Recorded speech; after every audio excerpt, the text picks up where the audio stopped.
Hold tight. Hold on to your hats, boys. Libos. Hello, good evening, and welcome to another episode of the Wednesday Week. Just what the flipping Nora are you all lot doing? I'm still in there. I'm still right behind him. It was just a very well thought out tactical plan by Danny. I want goal! I can literally feel the steam coming out of your ears. So it's like a fun little post-game snack. The Wednesday Week. Hello, good evening, and welcome to another episode of the Wednesday Week. Tonight, joining me, I've got John, I've got Stevie, and we've dipped into the Europa League conference squad in Terry. How's it going, Terry? All right, pal? All gravy, my friend. How are you? Yeah, not so bad, not so bad. Terry's been a stalwart on the front row of the Cop at Hillsborough for a long time, and I think you've gone through a year's worth of weather the last 2 weeks, haven't you? You've done every season going. Yeah, I think so, mate. It was absolutely Baltic, horrible, wet. Like I said earlier, wetter than an officer's pocket against Preston. Awful, just grim. And when the game weren't sparkling either, that makes it even better. Great. What a day. You wouldn't change it for the world, would you? Absolutely not. Absolutely not. We've got Stevie Mann in the comments. Stevie, you've dusted off your Jordans tonight, haven't you? Yeah. I'm an old man who's just made it home from daughter's basketball Christmas party, having just played for the first time in about 20 odd years. Anything like a proper game of basketball. Yeah, I'm going to feel it in the morning. Yeah. I can imagine. John, how are you? How's the internet? I couldn't be any closer to the modem unless it was like actually in my pocket or something. So I'm hoping for good results tonight. Let's do it. And don't forget, ladies and gents, if you do want to get involved, post a comment. We're going to be talking about Blackburn Rovers. We're going to be talking about Oxford United. And we're going to be talking about the big white elephant in the room that has dominated social media today because some student was trying to get clicks and likes on his own work. So we'll see where we go from there. Terry, I'm going to come to you first. Going into the Blackburn game midweek under the lights, must admit, one of the better experiences I've had at Hillsborough because I don't know if it was because it weren't that busy, but the beer came out. I managed to get some food. Lots going on. A lot of change happening. How are your thoughts going into that game? I just wanted a bit of a reaction after the Preston game, really. It was bit of a turgid game, the one before, weren't it? And so I just thought a bit of a reaction. And I thought going into it, I was relatively optimistic because when we've gone against teams like Blackburn in those positions, I'm thinking of West Brom and Norwich, particularly earlier in the season, we seem to do well at going to those teams that are maybe some would say a little bit better than us, but not the ones in the top 2 or 3. And we seem to have a decent run against them. So I was quite optimistic actually going into it that we might actually pick up 3 points, to be fair. Yeah, they're on a bit of a barnstorming run at the minute, Stevie. Blackburn Rovers, aren't they? They're doing all right. I must admit, I weren't particularly looking forward to this game, but like as Terry says, it's that type of game that we can force complacency a little bit. But what I'm going to do, I'm going to bash the starting lineup for you, Stevie. That's Beadle, Valerie, Iorfa, Bernard, Lowe, Johnson, Charles, Bannon, Masaba, Windass, Lowe. Ugbo relegated to the bench finally. I'm not talking about it. But you sure? Are you sure? I'm all right. There will be a point where I mention it where we had 3 of our most attacking players on the pitch and didn't bash across into the mixing bowl. But we'll talk about that in a bit. Apart from that, any big surprises there? This has just become our starting 11 now, hasn't it? With a little bit of change up front. Yeah, give or take. It seems to be that we've settled for that. 3 at the back. Oh, we had up until Oxford. 3 at the back. Valerie on the right hand side. Johnson on the left. With Iorfa, Bernard, and Lowe in that back 3. I've said before, and I'll say it again, and we may come to it obviously with other things that we talk about. I don't ever really question what he puts out in terms of a lineup. If he thinks that's the appropriate lineup, fine by me. And I think Danny would be the kind of person that would be open and honest enough to admit when he gets things wrong. And if we go down first half and we fall behind or he's not happy with the performance, he's brave enough and he's sort of strong-minded and strong-willed enough to make the changes at half-time if necessary. So I have no argument with the team that he puts out at the moment. Not a massive fan of Masaba at the minute. I was quite pleased to see Lowe going in there. I think he'd done well coming on at Derby and getting the winning goal there. And I just thought it's, why not chuck him in, see if we can get some joy out of somebody else other than Smith and or Rugbo. Interesting one that he's dropped Paul Valentin, though, isn't it? Yeah, he doesn't, and I don't know why, but he doesn't tend to do 90 minutes with Paul, does he? No. He'll start and do an hour, or he'll come on for 30 minutes, you know. And when he comes on, he's an impact player when he comes off the bench, and he doesn't do a great deal wrong when he starts. I'd like to see him as a right wing back over Valerie, and I've said this privately over the weekend. I have some real issues with Valerie at the moment that we may come on to when we talk about the options. Everybody's on your shit list today, Stevie, aren't they? Yeah, Starman's on there. It's almost getting as long as Holly's future husband list. Listen, it's nothing to do with my my love for Liam Palmer and the fact that he's keeping him out the side either at the minute. But yeah, I just don't see what he's bringing to the team at the minute. But yeah, for me, Paul, he does all right when he comes on. I was surprised to see that he wasn't in. Yeah, you're dead right. You're dead right. Now let's get into the game, John. Let's talk about it. It started out sprightly for Sheffield Wednesday. We've gone back to that point where we were on top to start with. We'd gone at it, and then they kind of settle into it. And you know what I mean? We've seen it 1,000 times before where we go at them the first 10, 15 minutes, and this was no real difference. I think the earliest chance that we had, that Windass had a free kick that drew a save from Ainsley Pears, the guy that couldn't tie his own shoelaces last time we played him. I don't know what to say about it. I thought Windass's impact on the game on the whole was quite poor. But this one weren't a bad free kick, were it?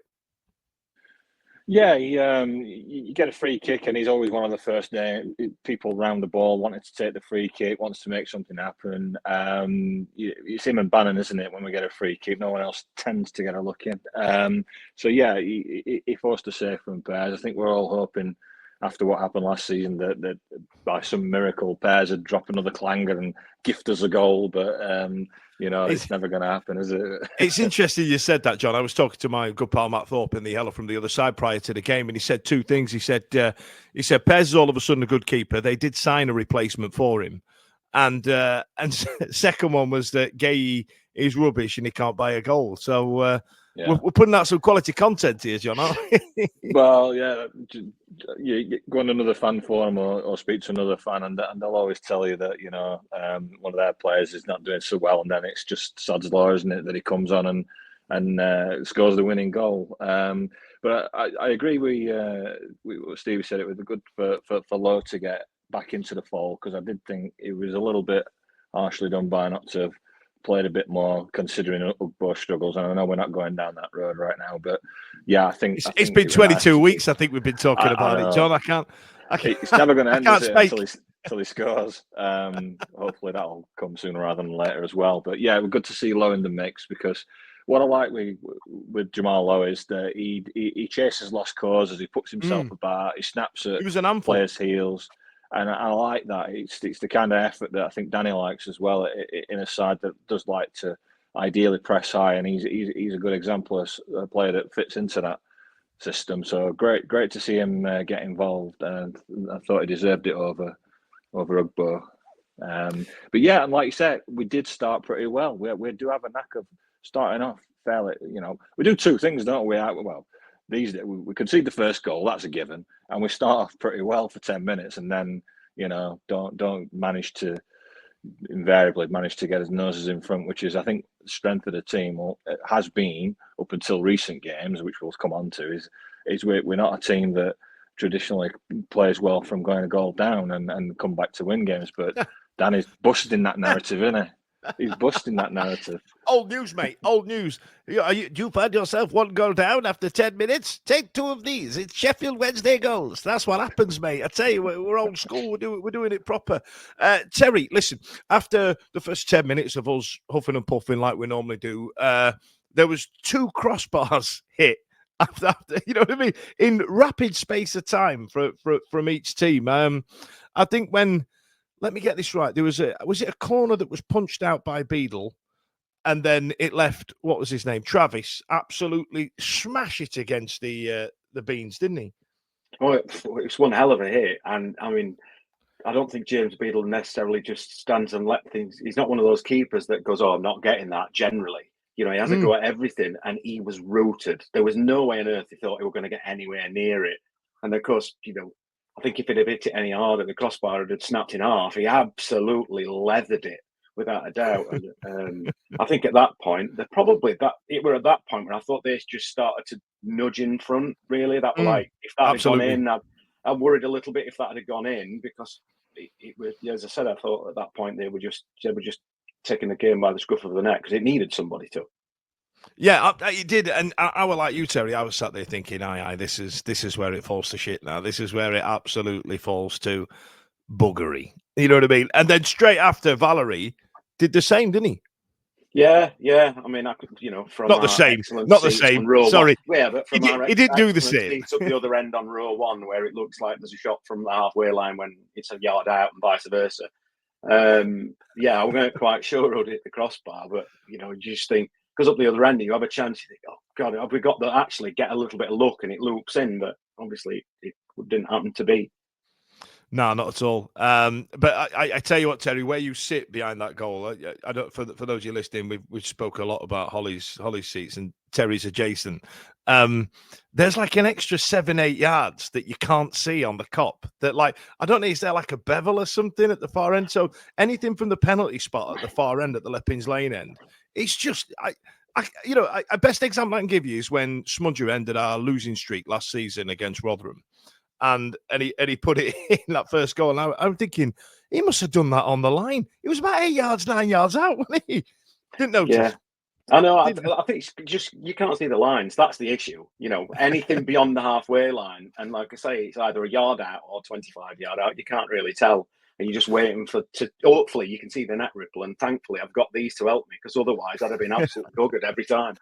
It's that X-ray vision, mate. You need to turn it up to the visual equivalent of the T position. I think that's what they call it, mate. That's fair enough. I'll bear that in mind. Science jokes for you, ladies and gentlemen. That's what's happening. Stevie, have we got any comments to get through, and then we can get straight into Deschamps Bernard's 50p head.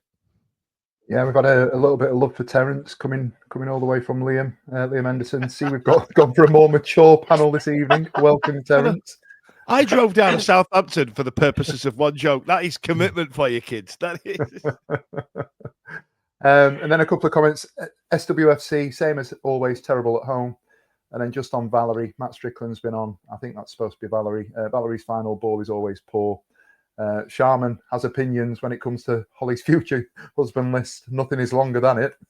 I've got one thing, but I can't say it on air. Hey! You and a man.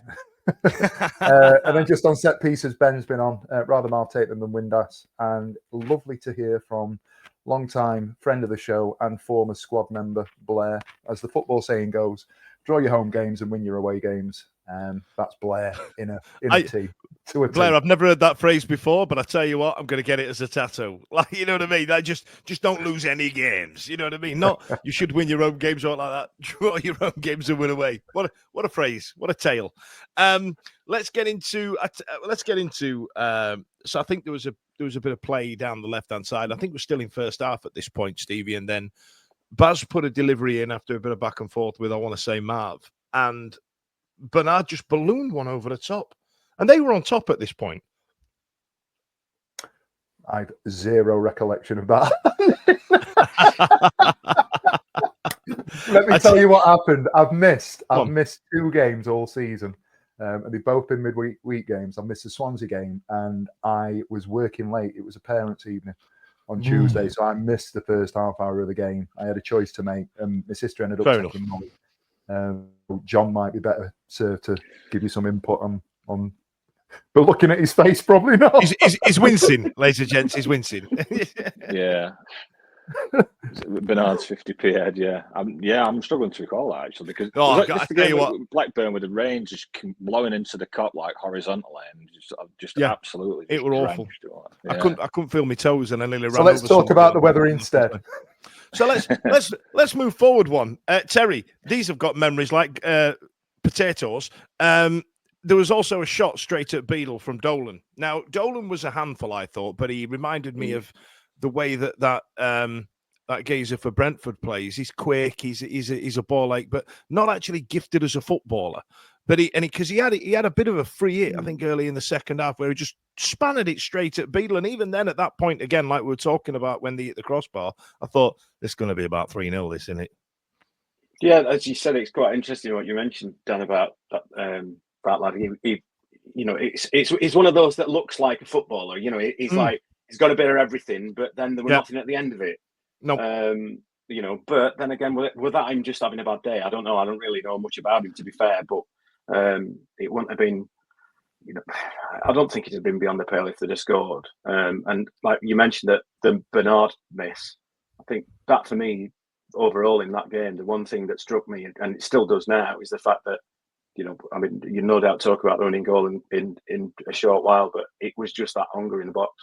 That for me was, or should I say, a little bit of belief in the box that I think that they showed more than us. And I think that just comes from all them times at home for quite a while now, where you said earlier, that first, spoke about earlier, that first 10 minutes when, there's all the bluster, we push forward, we do everything but score. And then when it doesn't happen, it's like a kick in the nuts and you're like, oh, God, it's just going to go the other way. We've seen it so many times, haven't we? Where, be it this Wednesday, the last Wednesday, whichever Wednesday team it is, we seem to have a go, not score. The other team go down the other end and bob one in. Yeah. If you, Steve, if you just pop up Jay Block's comment there, I don't disagree. You can't argue with stats, right? So we don't come out the blocks well. He's telling us we're talking nonsense. 34% of our goals come in the first half. Only 2 goals in the first half away from home. Stats is stats. I agree, but there seems to be a better endeavour.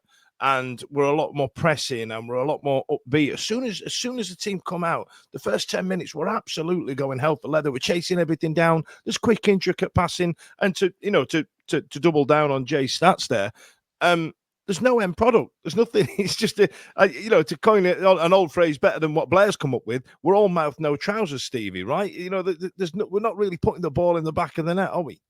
No, they definitely not. And there seems to be, I feel, a little bit of a fragility around us when things don't come to pass, and if we get hit on the counter, we're always susceptible to the opposition scoring a goal, aren't we? Certainly at home at the minute, and it's those things. It was interesting to see that we actually had much more of the ball than we have had recently against Blackburn. I think we had about 54-55%, which isn't it's not a massive number, but in comparison to where we've been recently, it's been a little bit more, and we have more shots, I think, than Blackburn as well. So yeah, so it was 16-8 on target, 4 to their 3. The goalkeepers made more saves, and we've had 8 corners as well. So we turned up, we did our job. But again, it's one of them. Did the last 10 minutes skew the stats a little bit?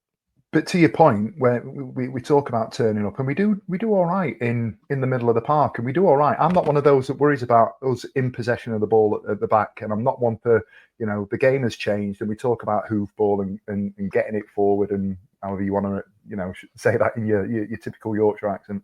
As far as I'm concerned, the football that we're playing is absolutely fine. I've got no issue playing out from the back. I've got no issue with the way that we pass the ball in the middle of the park. When we're playing well, we look all right. But when we get forwards, it's that front line. And I'd say Smith, and to an extent Lowe in recent weeks aside, people are going to give me pelters for it. I think we've looked quite toothless. Ugbo, we've talked about him. We talk about him week in, week out. There's something not right there.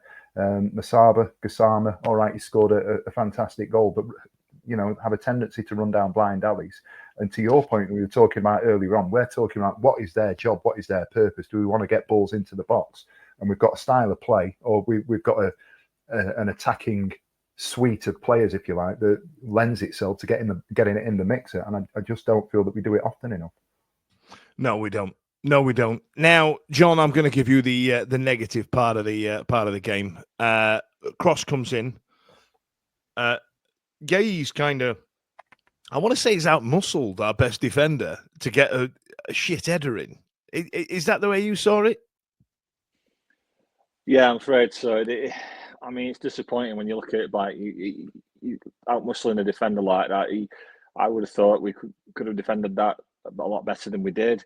From the cop, I'm quite far away, but it just looked quite an easy. It looked like nobody was trying. It was like, what are you doing? Are you letting him ghost in like that? And he just kind of like and then you see it loop into the net, and it's just like, for all our endeavour, we get the sucker punch again, don't we? And it's like we said, and I think there's a reason why we went so long without getting a penalty, because I think a lot of it's to do with the style of play at times. We get into that final third and they're not committing enough men, or people aren't gambling and running into the box enough, and anticipation's a bit off as well at times. And it's not just bad luck that we didn't have a penalty for so long. I do think it has a lot to do with the style of play that would be. It's the fact that we haven't been in the box to force one.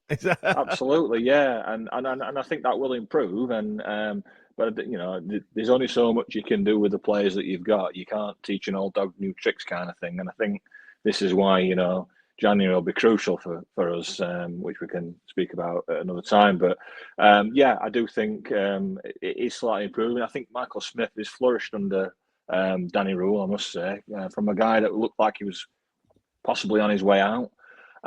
He now looks like one of the first names on the team sheet. And he'll never be prolific, and he'll still miss some sitters, but his general play has been superb. He's held the ball up well. He's brought players into the game. He's obviously scored that worldie as well and chipped in with other goals. Holds the ball up so well in relieving pressure. I just think he's been an absolute revelation under Danny Rohl, Michael Smith. Yeah, it's kind of come to the spearhead of the attack. And then towards the end, there was a speculative effort from Barry Bannon that got us on the feet and probably got a bit of blood pumping in Terry's toes. Now, Terry, we've spoken about this issue a number of times. So because you're new to this season, we thought we'd give you the opportunity to get on your soapbox.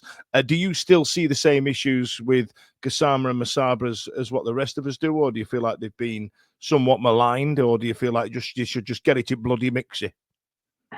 Well, it's one of them things, when the focus goes on them even more when they're not delivering. And traditionally, people, when you think of players who play out wide, attacking players that play out wide, I think, if you're of a certain vintage, you almost expect your wingers to get out wide and get it into the mixer, as you say, Dan. That's what you expect. But I think the one thing this season, more so than last, is that I think while the decision making overall from both of them isn't the best, you could argue that they wouldn't be here if it was.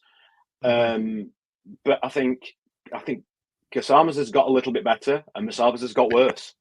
Yeah. I think Masaba, he running into blind alleys seems to be the thing at the minute. And I understand why people get frustrated, and even more so, when we have a game the other week, when Preston, when we equalised, and he's gone down the line, tried to take about 3 on, run it out for a goal kick, and then the next time he goes down the line, takes his man on, and instead of trying to take him on again and again and again, he just plays the easy square ball and we score. Innit? Exactly. So you're just like, oh, come on, mate. But then, on the other side, we've got Jeddy scoring. So I don't know. I think, like I say, they've both got ability. There's no doubt they've both got ability. But as I said, the young kids, they've still got a lot to learn. Yes, they've been here a season now. You could argue they've still got to learn things because they've not been with the manager as long. That's maybe reaching a little bit there, but I don't know. I like that they're attacking players, and when they do take players on, we all want to get off the seat, especially if we're not scoring like we weren't for a while. You want to get off your seat, and they're two that can, and then sit you back down again. Okay, so if I made a further point to you, Terry, then do you feel like Ugbo's barren spell that he's having is because the balls weren't coming into the box, and because he's missing somebody like Jan Poveda, who gave it up at the right time to give him the opportunity to sweep it in? Do you feel like that's contributed to EK Ugbo's drop in goal scoring form? I think it's a fair argument, Dan. I mean, I don't think, I think for a while now, the final ball, the quality of the final ball has been lacking from more than just them two. That we do so well. Steve was saying earlier about when we're good with the ball in midfield, and we can be so good with the ball. And then we get towards, that final third, and that good pass seems to disappear. I don't know where it goes, but we seem to lose the ability to pick a decent cross out or a decent pass, or we sort of slow it down a little bit. And if Ugbo's not going, if you're right, if he's not getting ball in the box, he's going to suffer. naturally, because he's a penalty box player, really. As much as I think he can do a lot of hard work outside the box. His best stuff last season was in the box. You've got to put him in the areas where he's most effective. Go on, John. He's not. I'm just going. Sorry, Steve. I was just going to say one of the comments that I heard from one in the COP on that game was that Jermaine Johnson were better than these two, and I said, I'm like, what? Hang on a minute. Like when we signed Jermaine Johnson, A, he was 29 years old, so he had a lot of games to develop his game. And B, he was never really, he'd score a worldie now and again, wouldn't he? And he would have an impact in games, usually when it was around contract time. He'd want a new contract, and all of a sudden it'd be like his own goal of the month competition. But these guys are like we've been saying, these guys are like still very early 20s, aren't they? They've still got time to develop. Obviously, there's a reason why they got let go from PSG and in Holland and stuff. You don't just, pick up these. It's not like FIFA. You can't just sign a free agent and they're absolutely world class. You mean it's not? All these notes are useless. Okay. But they are frustrating to watch, especially when they've done the hard work and then they decide to try and beat the man again. It's like, you've already beaten once. What are you doing? Put the ball in. So quite often you'll see they'll shoot when they should pass and they'll pass when they should shoot. But they have got time to develop. I'm a little bit patient with them because of their age, and I know that with more time and more coaching and Danny's effects on them, I do think they'll improve. But they are certainly frustrating to watch, and it's been really interesting to see how when they were first together, it's like Masaba was the better player, wasn't he? But it's kind of just gone the other way now. It's seesawed the other way, hasn't it? Yeah, the geezer that used to play with Lionel Messi is all of a sudden better. I'm sure. I'm clutching my pearls just thinking about it. John, Stevie, do you want the last word on this before I move on? Just a couple of bits. I think we need to get out of our head this idea that the young kids. I think Masaba's turned 24, 25. He's in his mid-20s. Yeah, this has got Jesse Lingard written all over it, hasn't it? Where we talk about Jesse Lingard like he was 10. Yeah, we can talk all day long about them being young kids, but they've been around and they've been playing for a while, and it's their second season with us now in the Championship. To give Gassama is a little bit of credit. He's clearly done the work off the pitch. He's filled out Ante, and I think that's been a contributing factor to him being a little bit more effective. My frustration with the pair of them comes from the little bits that you've seen and you know that they can do. Gassama's goal on Saturday that will come to Gassama's goal against Coventry. The one that he scored last season was it Hull, New Year time. So they have these flashes of brilliance, and then Masaba's numbers are, they stand up. He does all right in terms of data and statistics. Is he top goal and assist, or he's up there for us in the top 2 or 3? So on paper he looks like he's doing a job, but you sit in the stand and you watch him, he's a frustrating player to watch because he's got all this talent and he just goes running down blind alleys. And the decision making that he comes up with, the game against Derby, he was awful. He was abject. He was terrible. Similar against Hull. I know people will talk about the fact that he had the assist for the Smith goal, but other than that, he was awful. One of them. Take that. A few comments you just want to pull out there. So Matt's gone with Poveda was the fair player last season. Sharman's gone with get waddling now to show them how to ping it proper. Yeah, I'm down for that. JJ was all right, literally written as all right. And what's Gary gone with? Ash words indeed. Masaba and Gassman can't play and never will. So can we just put whether there's a word missing into that? Go on. Just this one as well, I thought, in all seriousness, was an interesting point. Wickerman saying that I like to see Gassama start games and Masaba end games, but never the other way around. I'm kind of with him with it, and I know I've talked about. I've got no issue with the side that he puts out. I'd rather see Masaba come on for the last 10, 15 minutes at the moment, and see if he can be a bit of an impact player. Gassama for me has earned his place in our starting 11. Having said everything that I've said in terms of frustrations that he offers, because I just think he does give a little bit more. It's just frustrating that when he runs down those blind alleys at times, or doesn't pick the right pass, or makes that mistake, or turns into trouble. It's that I'm not angry. I'm just disappointed because I know he's capable of doing it. I'm not angry. I'm just disappointed. Wait till your dad gets home. Now, ladies and gentlemen, we're Sheffield Wednesday were 1-0 losers against Blackburn Rovers on Tuesday night last week. Coming up later on that week, we did have Oxford United, who for some reason I've been calling Oxford City for the past 2 days, and I don't know why, because I know full well it's Oxford United from getting the shiny badges with a big bull on it. Also coming up after we've spoken about the Oxford game, it's back. The rumour mill. But in the meantime, some people are going to try and sell you something. That was me just about to. It's 31 minutes. Going to make a note of that, ladies and gents, so I can put the adverts in the right place. Now then, Terry, Oxford first half coming out to Oxford United. Oxford United. That's right. Yeah, got it right that time. Not City. It's been doing me head in. Honestly, it's like Is there an Oxford City? Have they got a non-league side? I don't even know. Yeah, I think I played against them back in the day when I played for Lincoln United. You know what I mean? It's a whole thing. It's a whole thing. Starting lineup here: 4 at the back, Tegs, in Valerie, Bernard, and Lowe and Johnson, and then there was kind of like Shea and Barry in the middle, and then we had Windass, Lowe, and Gassama behind Smudge in some kind of what they used to call a Christmas tree formation in the late 90s under Glenn Hoddle. Bit of a change. Danny's rolled a bit of dice there. What did you reckon?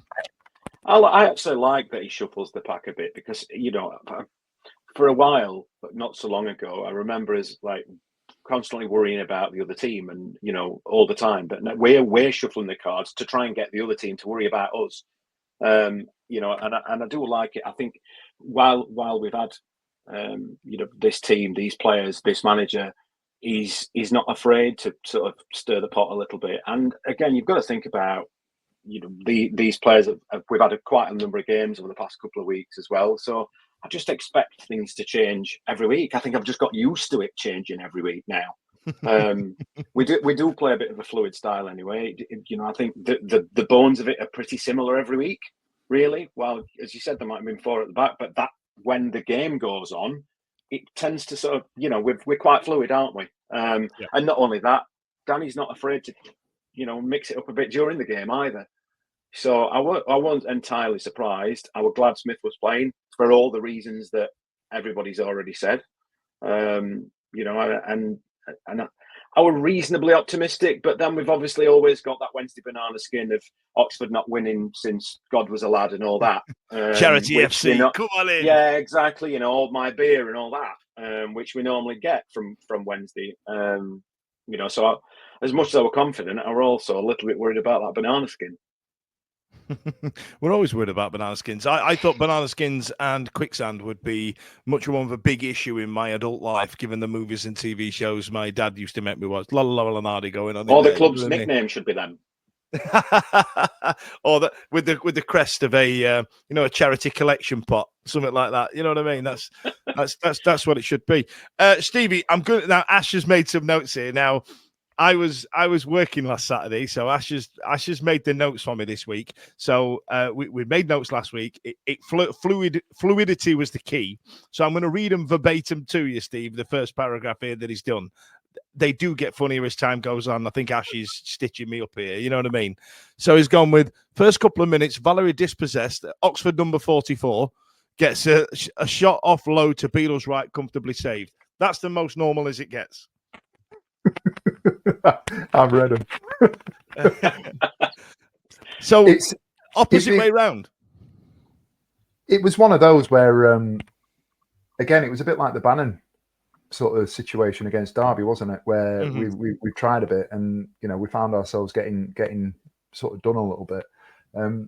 It set the tone for Valerie, and we play that back 4, and I was quite vocal about this over the weekend on some private chat sort of thing. I don't see what Valerie offers that Liam Palmer doesn't at right back, and I know people are going to come at me and start having a pop.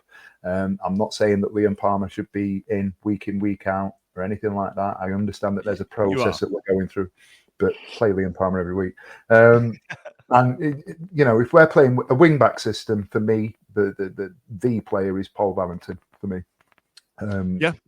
Valerie's getting a few pelters in the comments as well. We've shifted to that 4. Fine, like Terry said, we like it that he mixes it up. He puts teams out and formations out for the opposition that we're going to play. He's clearly done his homework and decided that a flat back 4 or an iteration of a back 4 is what we needed to play on Saturday, and it came to pass that was the right decision. I just felt that there were times when Valerie was susceptible to making mistakes. It was frustrating to watch, and I know we're fasting forward a little bit. I blame him for the first goal as well. Well, we can get straight to that first goal, John. This is Ash's notes again, bear in mind. Cross from Oxford right into the box, headed on, awful defending by Valerie.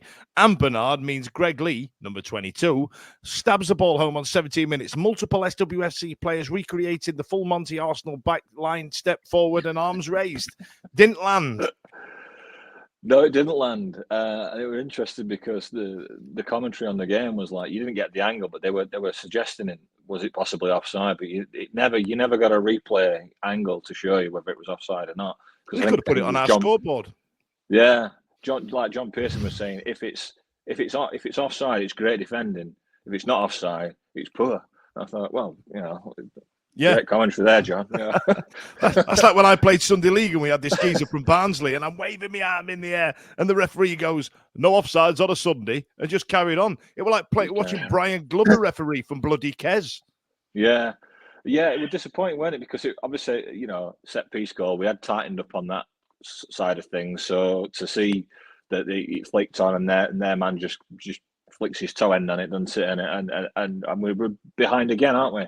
Familiar story. Wednesday go behind again, and then all of a sudden, you've got that little bit of worry in your mind. And even if it's Oxford, we need 2 goals to win the game. So right, what we're going to do? We're going to have to roll the sleeves up now and get stuck in. But disappointing goal to concede. I think there were a few fingers pointed at each other after that one. Poor goal. Tell you what, Terry, did you think at this point, oh shit, it's been 9 years, it's going to be 10? I did about 10 minutes later when they had that through ball and Beadle came out and whiffed at it, and the number 44 Scarlett, Captain Scarlett, yep. Yeah, he went running on, and Valerie were involved in that as well, weren't he? But then he got back and blocked the eventual shot. I thought we got away with one there. I think if that had gone in, then as bad as they were I think they were really naive at times, but I think if they'd have gone 2-0 up, then I think that away following over, aside the fence that leads to the cinema would have been rather disgruntled, shall we say? Well, that wasn't the way it went. Let me read Ash's notes. Well, it's another goal from a set piece. This time, right-footed crossing from Charles, who's there. The man of the goal-scoring moment, Josh Windass. Lovely neat volley finish from 6 yards out. Bosh, 28 minutes gone, 1-1. I won't go as far as saying it was 6 yards out. I thought it was on the edge. It was 6 yards out. There was a debate of whether it was an own goal, right? Yeah. Well, commentary had it, and was it Staten that was on Saturday? You got absolutely hammered, mate. Honestly, he was telling everybody how much of an own goal, and Windass didn't know anything about it. And then the comments must have started coming in because he was getting bits, and he was saying, "Oh, people are giving me one because I'm saying it's an own goal, and apparently it wasn't." But we'll see at half time, sort of thing. Obviously, you can see it. It wasn't spectacular, but it was right place, right time, wasn't it? It was kind of one of them that kind of rolled off the shoulder type of thing, wasn't it? It was just effective. Offer a surface, it's gone in. I'd question how much he actually knew about it, but he was right place, right time. It just seemed instinctive, and it's what we needed. It's what he needed at the time, and straight back into the game. Straight back into it. Okay, and then we had long ball down the Wendy right, picked up by number 17. I've had to put that's Dale, who advances into the box. Beeler comes out, makes himself big, and blocks the shit out for a corner. And then he's. I should have proofread these. I should have proofread them. I did, but I just kind of went. I just kind of skim read them, and now I'm reading them out loud. I'm like, oh god, here we go. And then there was another save in the first half, just towards the end. Another lovely Royal Mail-like delivery from Charles, and Lowe heads towards the goal. The Oxford keeper makes a flying save to his left, denying the in-form forward. I can imagine him writing these, and he's giggling. I can see him doing it. His shoulders going like that. Yeah, giggling away. Okay, John, let's get to the next one here. Then the next goal. So just after half time on 49 minutes, SWFC attack down the right. Good ball into the box. Valerie headed away by the defender, but put in true pinball wizard style. The ball bounces back off the backtracking defender, and the ball falls to Lowe, who slots it past the keeper from 7 yards out. What do we have? Do we need to add to that? Not really. A little bit like Windass, right place, right time. Nice, just poked it into the net. Went off and did his little gritty celebration, which nobody knew what it were. I think John Pearson thought he'd pulled his hammer. So Terry, I got Terry. I'm coming to a man of age. He did a gritty celebration. What do we think about that? Because I enjoy NFL, I know exactly what it was. So I can't even, saved. Boo! I was hoping for a really boomer response there. You're filling in for Simon here, Terry. You're doing me head in now. I'm disappointing you there. Actually, made me laugh. Europa Cup squad's letting me down here.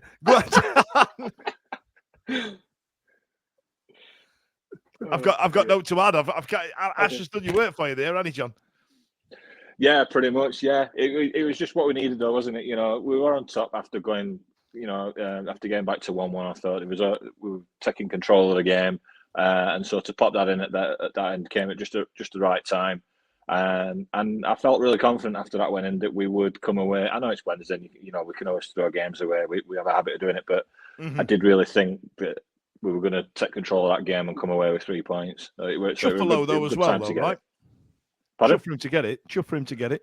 Oh yeah, absolutely. Yeah, he deserved it, Low. I think he's, like I said before, I think he's deserved his chances, and good to see him in the team. And he might actually be able to forge a good partnership with Smith going forward. That might be a combo until one gets injured or suspended. Another players get a puts chance. His shoes on the right feet. Yeah. Gets baptized or something, I don't know. Fucking hell. Right. Ash is telling me off. He said, those notes are just for you, Dan, as prompts. I can't not read out comedy gold like this, Ash. I can't not do it. You know what I mean? Right then, Terry. So at this point, we're 2-1 up. At any point, we had a couple of comments there about Bernard being being absolutely brilliant that second half as well. He had a good run out, didn't he? Did you ever feel like they were going to get back in? It were more back to the Bernard that we've been used to, as opposed to the one that got bullied against Blackburn. Nice hand gesture, Dan. I like that. And I think that just helped. As I said earlier, I thought they were really naive. They were just a bit nice. I think they did well to get promoted last season. I'm not belittling them whatsoever. It's one hell of an achievement to get promoted. Everybody, we know how hard it is, despite. Big club, whatever you want to say, and I'm not going to say the N word because it's just become a meme. But I thought they were really naive, and they were just lumping it into the box. And Bernard does what he does best. I thought they were really strong, and really shook off that moment of indecision, if you will. John said earlier he got bullied against Blackburn, and he did. Yeah, he did. He really did, and I think he needed a performance like that, and he delivered with aplomb. Yeah, there you are, aplomb. I'm going to start putting a word of the week in and just have it flash up on the screen like on Sesame Street. Stevie, at this point now, we're 2-1 up. We're coasting. Bernard's back on form, as Terry says. And then we'll go back to the notes, shall we? Are you ready for a new nickname, kids? 61 minutes, ball gets played into, and with a Messi-like touch to Smith and Dino, tees the ball up for Gasman to right foot volley, first time past the keeper who had no chance. And he's added lovely stuff at the end, which I'm a big fan of. I think he miskicked this. What do you think about it? No, he's not miskicked it. Miskicked it, mate. Roll off his shin. He's not miskicked it. The build-up play was outstanding. Again, intricate one-touch, two-touch football, the stuff that we like to see under the current management system, the style of play that we've got. And that flick by Smith, it's one of those, if it happens in the Premier League, if Haaland does it, if Cole Palmer does it, or anybody else, we're waxing lyrical. It's on every hour on Sky Sports News on a Monday morning, isn't it? But because it's Smith, we just sort of say, oh right, yeah, he's done it. But it was absolutely fantastic to be able to have the wherewithal for somebody of his ability, or somebody like him in this level, to be able to do that and set it up so that he didn't even have to break stride, and he's just put it in. I thought it was absolutely outstanding. Didn't he? He didn't miskick it. Not where he aimed, is it? Miskicked it though, didn't he? He didn't miskick it. He's hit the target. It's gone in. And look what happens, Jeddy, when you kick the ball, when you don't run into trouble. Look what happens, Jed. There was a debate, wasn't there? Was that his better goal than the other one? His other goal that he got at can't remember where, but Gassama. Is that his best goal for us, do you think? No, the Brentford goal. I thought the Brentford goal was brilliant. Yeah. This was nowhere near it. He miskicked it, mate. I'm getting cooked now in the comments. Oh no, that's what's happening. I've got Ben telling me what is it with Dan and Oxford. Thought for Maywell falling over was a pen. He knew full well he was there, and he knew full well what he was doing. and now saying because Simon miskicked it. I'm telling you, Terry, come on. I get pelters from these clowns every week, right? That where for Maywell was rolled down in front of that striker to try and make a nuisance of himself. He knew he were there, didn't he? Oh, Terry, I've lost your internet, pal. You've got John internet. I feel like it put you whatever it is about that top left. You've turned into a mosaic. Try again for me. Hang on, I'm about there. It weren't a pen. It definitely weren't a pen. Not a doubt. Right, you're getting ganged up on here. And then I've got Ash correcting me. I pronounced Smith and Dino's name wrong. Ash has gone with Smith-Idnio, which I kind of like. And then I've got Barnsley just commented in there. Big Barnsley's red and white army. Have a good one. Okay, thanks for coming. Saw the game out. Must have heard that we were award winning. It must have been that. Saw the game out. Easy stuff. Ash has added in there. Thank you very much, Ash. Now, ladies and gentlemen, it's a double egger in terms of what we're going to play now, because it's time now to delve into the rumour mill. We're going to talk about some absolute paper talk, and it's going to be the big thing that we're going to talk about this week, because last week the other week, Terry, we had a really good chat about Pierce Charles, and that became something that I wanted to do every week and put in a new segment called Hot Topic. Oh, yeah. No production expense spared. Now, ladies and gentlemen, there is some easy journalistic maths have been done recently as Russell Martin, the Southampton manager, was given his marching orders and given Danny Ruhl's affinity in the past with being Ralph Hasenhüttl's number 2 down at Southampton. Everybody's gone, down there. Southampton, and just put 2 and 2 together.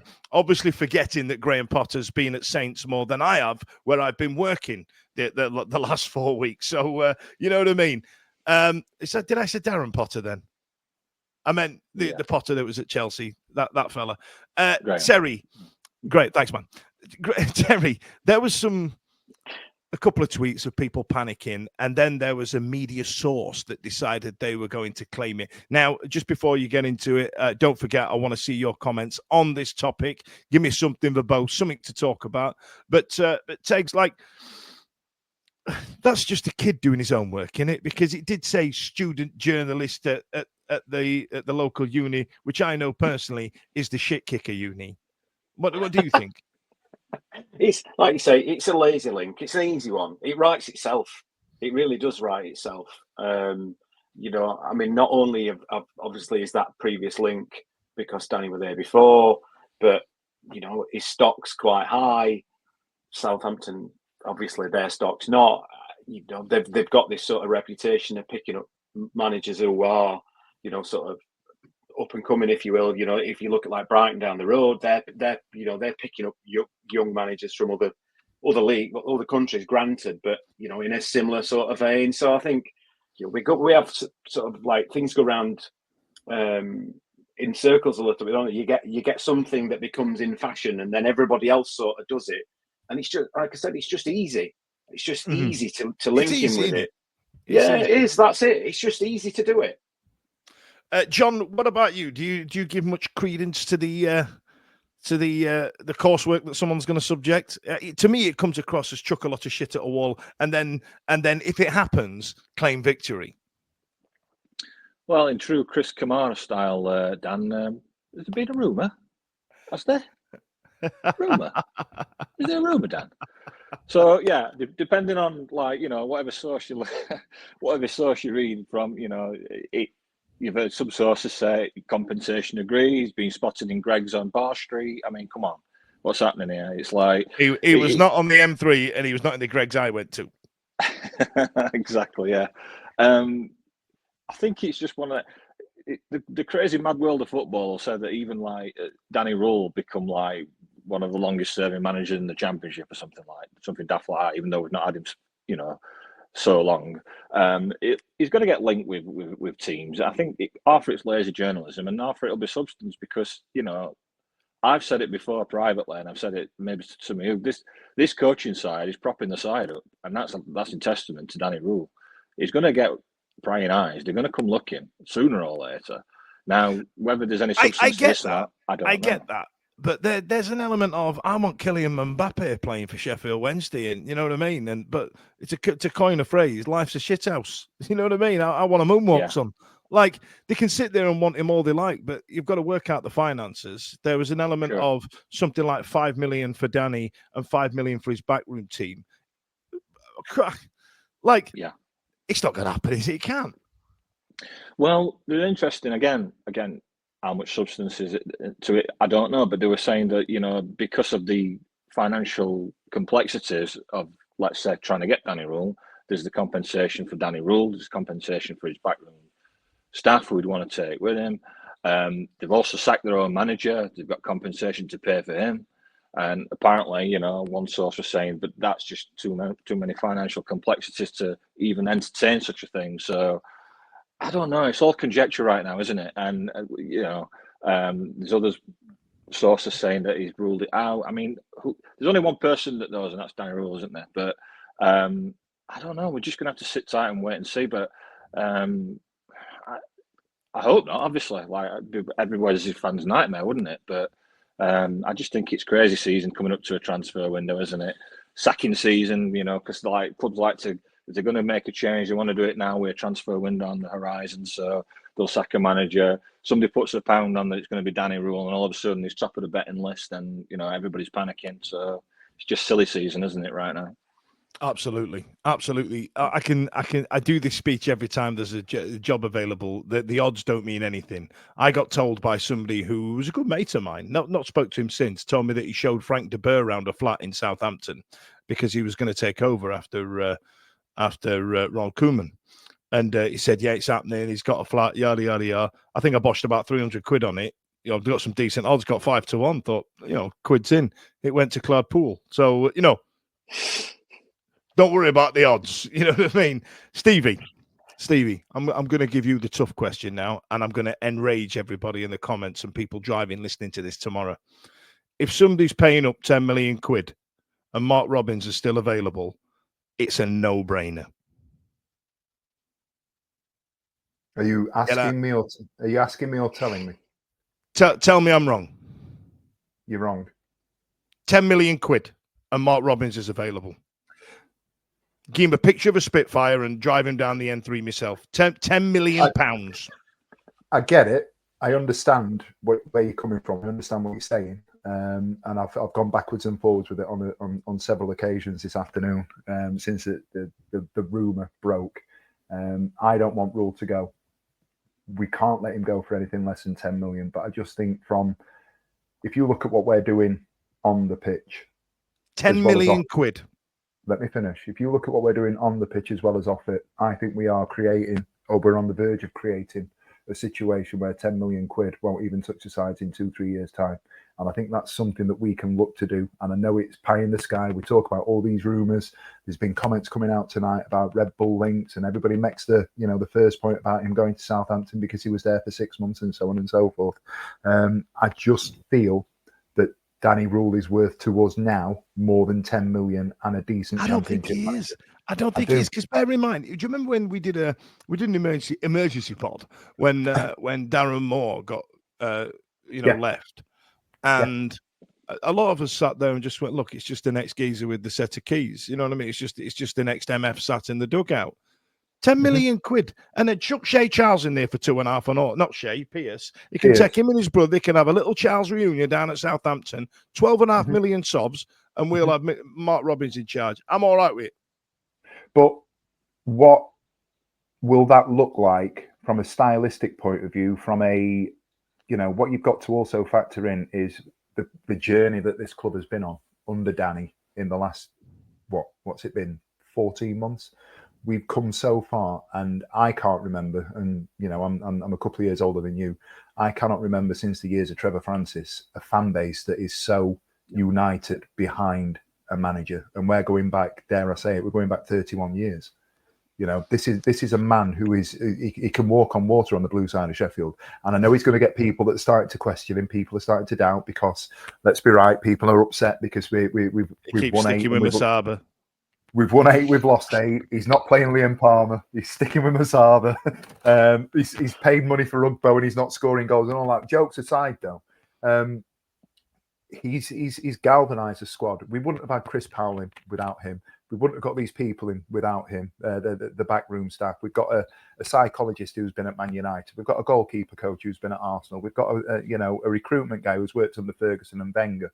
These things are happening because of Danny Rohl. And I genuinely believe that give him, I'm not saying he's going to stay forever, give him another 2-3 years and let's see what he can do with the club. My bigger worry is, I think there's credence to what's happening, because I think there's something going on behind the scenes, and I worry that Rohl is sitting there going, I've gone to Chancery. In January, I want ABC, and Chancery's turned around and gone, you can have EFG. And Danny Rohl's ambition. That's normal, though. Again, life's a shithouse. I want a moonwalk, son. You know what I mean? I get what you're saying, but his ambitions aren't going to be met by the club. And if somebody's going to turn his head, I worry that, you know, and this is the thing. I had this conversation with my sister earlier on because I forwarded her a text that I'd seen and sort of broke the news. And I think we were talking, it might have been Ash that I was talking to earlier on. You know, it is normal, but I don't think that Danny Rohl has any sort of affinity or loyalty to this club. No. And I'm going to say that. And again, I'm going to get hammered. He's Danny Rohl. 3 years ago, he'd never even heard of Sheffield Wednesday. He's done a fantastic job. We revere him. We love him. And I think he's come to love the fan base as well. And I think he's come to be very fond of the club and very fond of the city. However, ultimately, this is a man who in 10 years' time is going to be want to be lifting league trophies and cups. And is he going to be able to do that in the current structure at Sheffield Wednesday just to keep 40,000 people a week happy? No, he's not. So cash in. Yeah. But not yet. Not yet. It's too early. That's the point I'm getting. That's the point. It's too early. Terry, I want to see him develop the infrastructure of the club for another year, 2 years, and then he's head coach, Stevie. That's not his knitting. He's not going to develop shit because Chancery wants to have sign off on everything. And if there's 10 million quid sat and all the backroom staff have gone, Mark Robbins can come in with his backroom geezers that he had down with the Sky Blues. It's just the next geezer in charge. Like you say, he's got no affinity with Sheffield Wednesday. Terry, tell me I'm wrong. Tell me I'm wrong. I'm getting cooked in the comments here. I mean, the one thing I think about with Danny is the fact I just get the sense he feels like it's like he's got the keys to his kingdom here. He's brought these people in. He's brought the backroom staff in that he wanted. Yes, ultimately, as you said, Dan, the chairman has, he has the sign off. Yes, he does have the sign off. But is it as attractive for Danny to go to Southampton and him not have as much of the keys to the kingdom as he's got with us? Is it as attractive to go to a side that look like they're just, laying back and taking relegation at the minute? The way that they've been playing, they're just giving goals away left, right and centre. Yes, I know he kept us in the Championship. Yes, he did. Started a bit earlier, granted.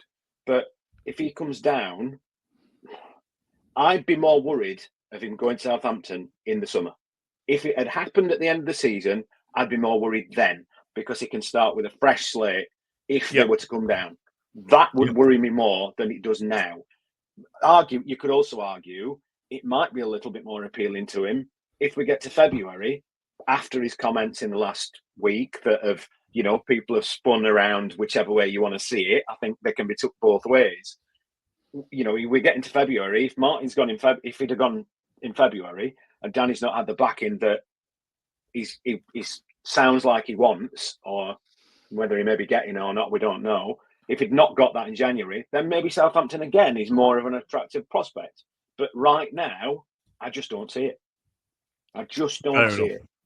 Fair enough. I'm getting absolutely cooked in the comments, Stevie. While I take down this picture of Danny because someone's screaming at me about it, can you go through what people have got to say about this hot topic? Oh, Bear with me. We've had a lot of comments. Yeah. Does anybody agree with me? Oh, you're wrong, Dan. No, they don't. You're wrong, Dan. That's Strickland. No chance. No chance, Dan. Your oldest friend in the world. So wrong, Dan. I'm telling you. This is football, and I know I sound like Simon Jordan. Wibble wobble wobbly. It's all about the money wobbly. They're just going to offer him a better package and more money to spend. We can sing his name as much as we like. He's just going to be the next MF in the dugout, I'm afraid. Does anybody actually agree with me out there, Stevie? Not many. So somebody called Stevie87 says, I have to agree, Dan. Is that your burner account? Maybe. So I can have two opinions at once. Go on, John. You could argue that point about Danny staying or going. I think there is a little bit of crumb of comfort in there that if he has to go as things stand right now, you've just mentioned an outstanding candidate to come in. I'm not advocating Danny go. I'm with Stevie and Terry on this one. I want him to stay, and I expect him to stay. But if the worst happens, there are, as it stands, some good candidates out there. Whether they'd want to come and work for Chancery is another debate, isn't there? But there are, as you said, good candidates out there. I think another one's, I don't know if it'd come, is that Cooper guy who got Forest up, Steve? Him who looks like he's always about to sneeze. Yeah. But I don't really want to think like that, because obviously we're all in love with Danny, aren't we? Wanting to stay and finish what he started and see where he can go. And hopefully he'll have some positive discussions about January. But, maybe the fears are, where the rumblings are coming from, is that maybe his expectations aren't being met. I mean, out of the managers that we've had while we've had this chairman, do we think there's really been any that, this is the only one that I genuinely get a feeling that he has some element of control over things. The others just felt like things were being done for them. Mm-hmm. Apart from, Tony Pulis, who just came for the money and then rocked up when he got paid off because he was terrible. But, he's the only one, I think, out of them all that we've had under this chairman that truly feels to me like he has some sense of control, beyond his own role. There is something unquantifiable in Danny's role within the club that we don't know the ins and outs of, and I do believe that we would miss that, which is why I mentioned somebody like Mark Robbins, purely because I believe he's got a level of that old school headmaster that we don't really have anymore within football, So what's your burner account said there, Stevie? So my alter ego is saying that we are in a better place than when he came. So we are also we are slightly more appealing to some of the and there is an element there of we've got to thank Danny Rohl for what he's done for dragging us out of the quagmire, making us essentially a mid-table team rather than relegation fodder from where we were literally 12 months ago. And for that, don't get me wrong, this isn't me wanting to get Danny Rohl. I just want to get rid of Danny Rohl. I just want some good business sense. I mean, having lived in Southampton for as long as I did, my phone's been blowing up all over left, right, and centre, and it's just people just laughing at me now. You know what I mean? However, this is going to rumble on, and that was tonight's Hot Topic. I'm not unhappy about that. It's good, isn't it? It's good. So we're going to. That's going to be one of them things that we start to do on a regular basis and forget about it by week 2. John, Stevie, thank you so much for joining us this evening. Terry, it's been an absolute pleasure to spend this time with you. I'm really annoyed that you didn't come out with a real boomer response about someone doing the gritty. What's your NFL team? What you following? Unfortunately, it's a historic one. I was LA Raiders from day one, and they're just terrible, and I've been ever since. So I don't know why. They do. The Raiders are cool, though. They've got the cool uniforms, and the fans love exactly. Like that would probably just attracted me to it in the first place. Mine and John's on Sunday night. Mine and John's too many Jim Carrey movies as a kid. But listen, thanks a lot for joining us. It's been an absolute pleasure. Thank you a lot for commenting. We've had a winner of the mascot raffle, so they're going to be walking out on the pitch on the 21st of December. So I want plenty of pictures from that. I'm not going to out the person right now, for all that nonsense. But Stevie, our gambling officer's got a last minute any other business. What we got, Stevie? Yeah, the last man standing went this weekend. Final 4 dropped to 1, and it was won. A prize fund of 602 English pounds was transferred into American money and went to Steph. I want to say Coleman. I'm really sorry, Steph. Steph Coleman. Send her a begging letter on Twitter. Yeah, I think she's Jinxabel on X, Twitter. Send her I'll 2 begging letters and a tweet. Yeah. Massive congratulations. We are not going to start it this weekend. We're going to do LMS 5 either on New Year's Day or round 3 of the FA Cup. So we've got a couple of weeks grace. Just keep an eye on the socials for the posters and everything else. If you don't know and you haven't been involved with it, for the cost of £10 that goes to the community initiative, you've got an opportunity to win 70% of whatever money goes in. As we said, it was £602 this time round. It's a good laugh, it's good crack, and we've built a nice little community of like-minded Wednesdayites who howl at the moon and bark at the sun. And yeah, it's good. So keep your eyes out, get involved. It's a great laugh. Thanks a lot, buddy. Listen, if you did notice at the start that we've changed the credits a little bit, I've also changed the closing credits. Stay tuned. Yeah. See you later. Every week, live from 8 p.m. It's the Wednesday Week. Bringing you football analysis. He came in. I think he scored a goal. Bringing you banter. Yeah. Bringing you responsible life hacks. Met you wonderful souls at 10 a.m. for some shots. The Wednesday Week. 1, 2, 3, 4 live. Available on all social medias. Obviously, this goes out on YouTube and as well as all the other social media out there for podcasts, etc. The Wednesday Week 24-25 season. Join us. Put on your podcast.